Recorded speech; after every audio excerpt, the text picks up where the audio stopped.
Atualmente, qualquer pessoa que possui uma impressora multifuncional pode digitalizar documentos. Nos diga qual é o impacto causado pela digitalização indiscriminada nas organizações? Eu diria exatamente que não chega a ser não chega a ser nem o problema da digitalização em si, do instrumento, da multifuncional.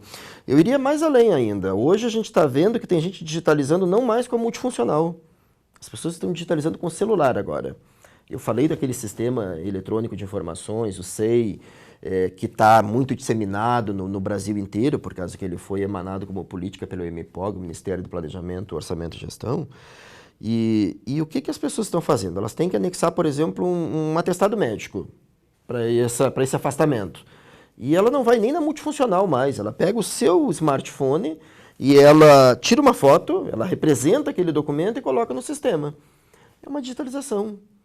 Então, assim, ó, a questão não é exatamente dos aparelhos, dos instrumentos. A questão está quando falta uma gestão arquivística, quando falta uma política arquivística.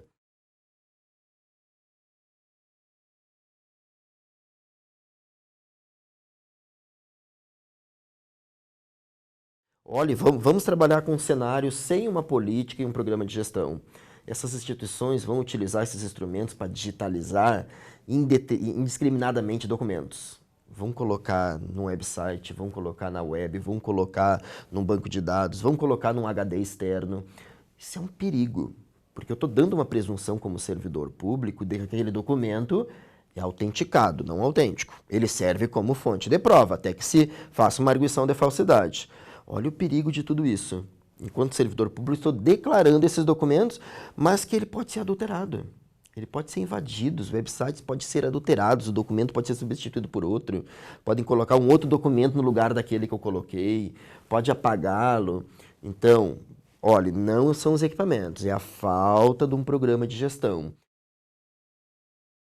Existindo um programa de gestão, a pessoa pode tirar com o seu smartphone, ela pode digitalizar, pode fotografar, mas ela vai ter um sistema que garante autenticidade, confiabilidade, forma fixa, conteúdo estável, aqueles elementos, aquelas características dos documentos arquivísticos, a manutenção da cadeia de custódia e a cadeia de preservação.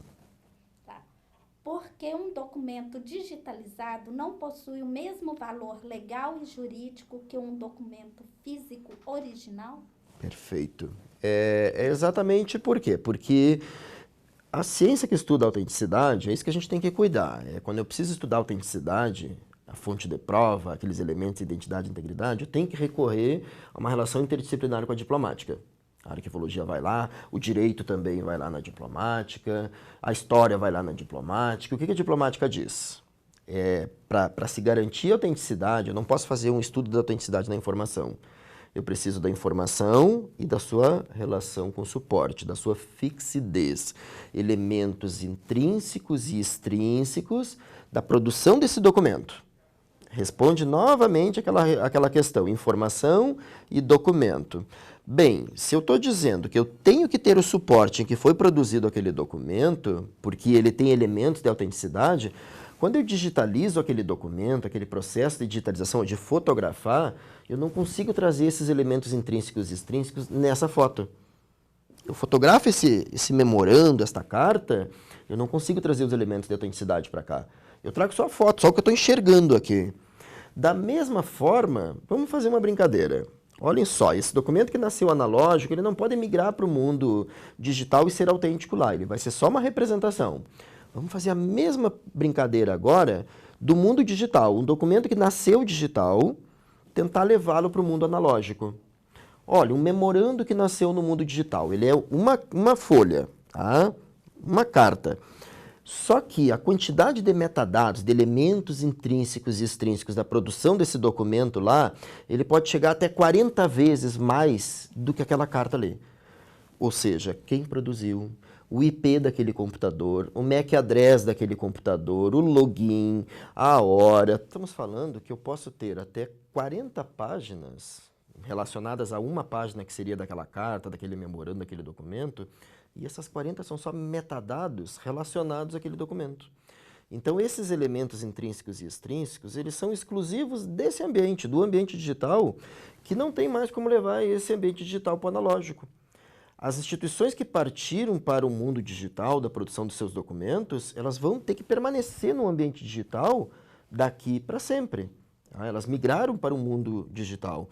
Da mesma forma, o analógico. Eu não posso migrar do mundo analógico para digital, digitalizando e eliminando os documentos, porque a autenticidade está lá naquele suporte que foi produzido. Inclusive, é um direito do cidadão. A Lei 13.105, ela é isso. O CPC, ela garante esse direito. O advogado pode utilizar a imagem, ele pode digitalizar e utilizar a imagem daquele documento e fazer uma declaração de autenticidade, porque ele não vira autêntico, mas no momento que houver arguição de falsidade, eu tenho que ter o direito de chegar no elemento original, no suporte original, informação fixada em suporte, e poder analisar diplomaticamente, fazer uma diplomática forense daqueles elementos intrínsecos e extrínsecos. Por isso que, recuperando a tua pergunta, não tem o mesmo valor. Um documento digitalizado sempre vai ser digitalizado, representante digital. Um documento autenticado e não um documento autêntico. Em quais circunstâncias pode ser indicada a digitalização? A digitalização ela é fortemente indicada em duas situações. Primeira, eu preciso ter representação desses documentos no meu ambiente computacional digital atual, né? Eu recebo pedidos de lei de acesso à informação para documentos que foram produzidos em analógico. Eu vou ter que digitalizar, eu preciso. Tá? Isso é outra tendência que tem aparecido muito agora com a lei de acesso, a lei 12.527 de 2011.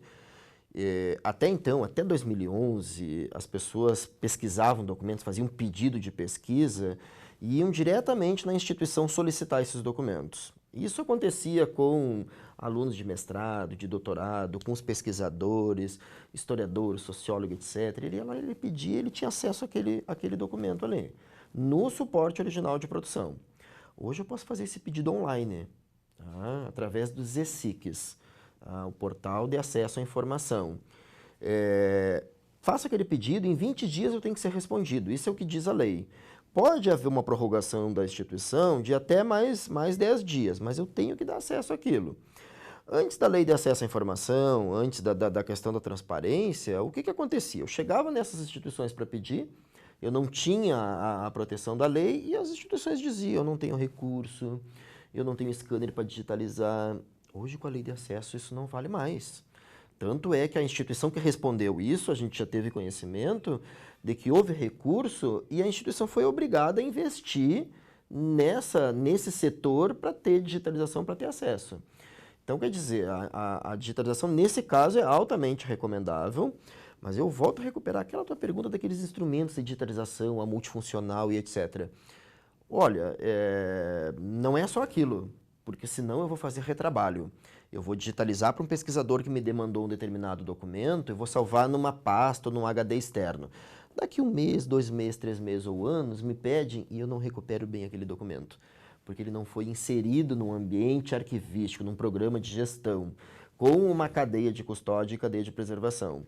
Então eu não vou nem recuperar. Ou pior, se eu utilizei uma mídia externa e comecei a botar documentos ali, sem uma declaração de autenticidade, sem ser um ambiente de preservação, duas coisas podem acontecer. Pode ser adulterado aquele conteúdo, pode ser invadido por um cracker, ou então eu posso ter uma outra situação, daquilo ali se perder, a preservação não está acontecendo. Não é um ambiente de preservação. O formato que eu estou digitalizando hoje não é mais acessado daqui a alguns anos. O MP3 recentemente saiu na mídia que morreu. Nós temos formato de vídeo que morrem. O ambiente de preservação arquivística, ele cuida exatamente disso. Ele tem um PRONON, é um sistema, é um programa internacional que cuida dessas preservações com ambientes que gerenciam. Então essa sim é uma preocupação que a gente tem. Façam digitalização, mas façam digitalização com um sistema adequado, que vai economizar recursos, que vai ser eficiente, que vai cuidar da preservação, que vai cuidar da autenticação. E os outros casos, aqueles casos em que não é nem um acervo já que eu tivesse sido produzido, mas é algo que eu estou trazendo de outro ambiente, ou então que não estava no meu ambiente autêntico, não estava nos meus sistemas. Por exemplo, um atestado que eu recebi de um médico, por exemplo, um documento de outra instituição, que não estão interconectados ainda, não tem interoperabilidade. Então, eu vou ter que fazer uma digitalização e fazer uma autenticação.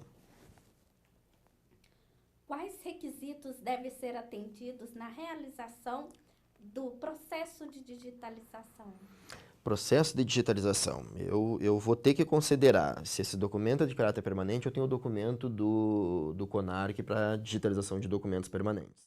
Ele é uma resolução, esse documento tem que ser considerado, ele tem requisitos de DPI, de profundidade, todos aqueles elementos que eu tenho que considerar para digitalizar esses documentos. Se esse documento não é de caráter permanente, ou seja, ele não vai ter que ser preservado para sempre, segundo a lei, tem que destacar bem isso. O documento permanente ele tem uma blindagem jurídica, né? Está lá na Lei 8.159, no seu artigo 25.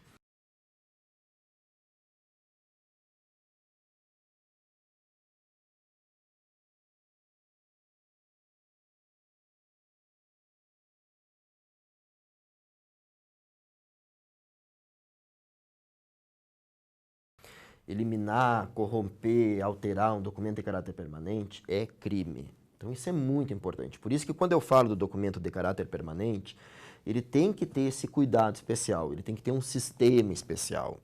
Então o documento de caráter permanente, ao ser digitalizado, ele vai ter que ser inserido nesse ambiente de preservação, o RDC-ARC, ou o Repositório Arquivístico Digital Confiável. E contemplar, além dos requisitos do processo de digitalização, os requisitos da Resolução 43 do CONARC, que são os requisitos que vão garantir a preservação.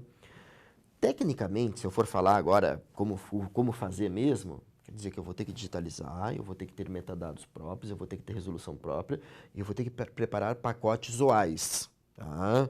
OAIS é a norma internacional 14.721, que ela definiu um ambiente de preservação de documentos. No Brasil, ela já foi traduzida para o Brasil para o NBR 15.472. Tá?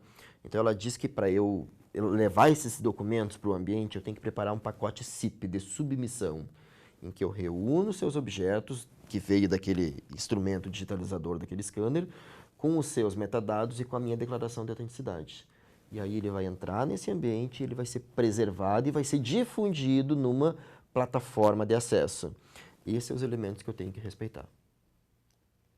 O que é preservação digital? Preservação digital são estratégias técnicas e gerenciais que elas visam superar todas as barreiras que vão acontecer de tecnologia, de suporte, de formato, de metadados. Por quê? Porque os formatos vão obsolecer.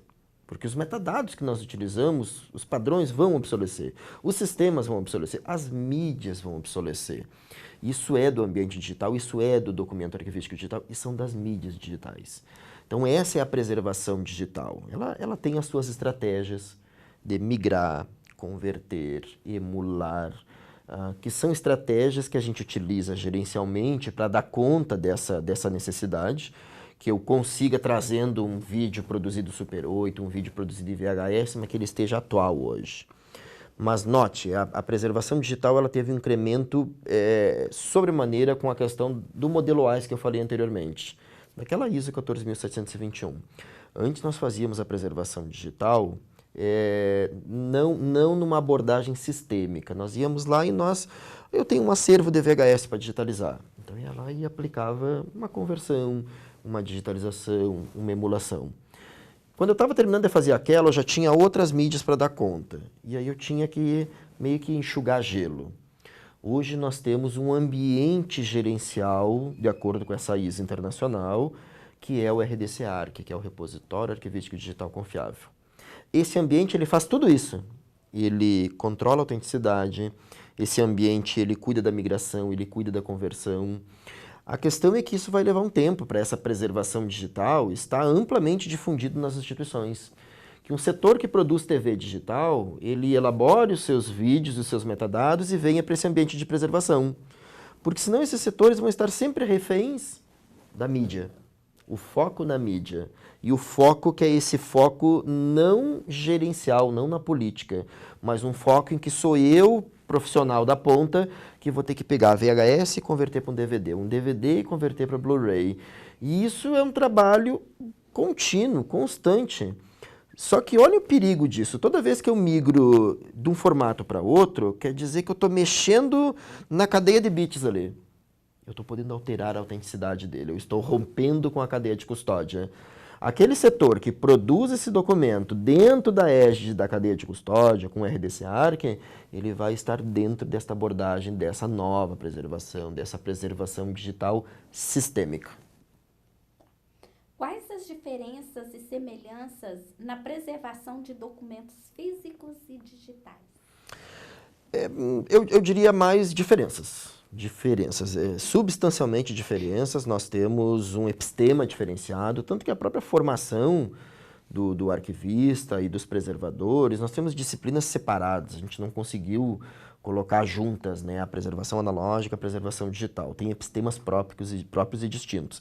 É claro que elas se interconectam, que elas têm interfaces, que elas têm relações, até porque senão nós iríamos perder aquele elo, aquele vínculo entre a digitalização e eu iria achar que digitalizar era preservar. Digitalização não é preservação. A digitalização ela pode ser até perigosa, porque eu vou, ao digitalizar, às vezes ter o foco no representante digital, naquele objeto que veio aqui para o ambiente de preservação. E vou acabar esquecendo do documento analógico, que na verdade é ele que é o original, é ele que é o fonte de prova. Mas, ao mesmo tempo, a preservação digital tem que ter o seu cuidado e manter esse registro autêntico num repositório arquivístico, porque senão eu vou ter uma representação falsa, apócrifa. Então, olhem como agora nós temos dois focos. Eu tenho que continuar com o foco da preservação analógica, porque ele é o fonte de prova, é ele que eu tenho que apresentar de acordo com uma arguição de falsidade do documento, Lei 13.105, Código do Processo Civil, e tenho que cuidar também do representante, porque eu estou fazendo uma declaração de autenticidade, eu, servidor público. Aquilo é importante. Eu estou dizendo que aquilo ali serve como prova até que tenha uma arguição. Então, eu tenho que cuidar dos dois mundos. Essas interfaces terão que ser cada vez mais efetivas.